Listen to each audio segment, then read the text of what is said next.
Hello everyone, আসসালামু আলাইকুম। আশা করি সবাই ভালো আছেন। তো আজকে বাড়ির একদম টাটকা লাউ রান্না করুম। তো তার জন্য মাছ কটা বাইজে নিলাম। বাইজে যে পেঁয়াজ দিয়ে লাউ বাগার দিয়ে দিমু। তার জন্য পেঁয়াজটা তেলের মধ্যে দিয়ে পেঁয়াজ বাইজে নিলাম। বাইজে যে লাউর মধ্যে সব মশলা দিয়ে রাখছি, দিয়ে যে লাউটা চড়াই দিলাম। তো আজকে সবজিটা চুলাই রান্তাছি। লাউয়ের তরকারি আসলে চুলাই রানলে বেশি ভালো লাগে। তো এই যে আমার লাউ কষানি হয়ে গেছে গা, ঝোল দিয়ে দিমু। যেহেতু চুলাই রান্তাছি তার জন্য একটু ঝোল দিয়ে দিলাম। তো চুলের আগুনে ঝোল কমে যাবো গা। তো যে ঝোল দিয়ে ডাইকে দিলাম, ডাইকে দিয়ে ঝোলটার পর বলক বলক আইসে অনেক যে মাছ দিয়ে দিলাম। তো মাছ দিয়ে ডাইকে দিমু।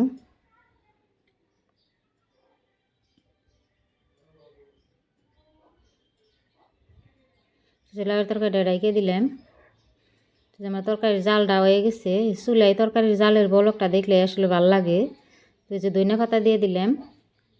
তো যে আমার তরকারি হয়ে গেছে। আমার তরকারির ফাইনাল লুক। ভিডিওটা ভালো লাগলে লাইক শেয়ার কমেন্ট করবেন।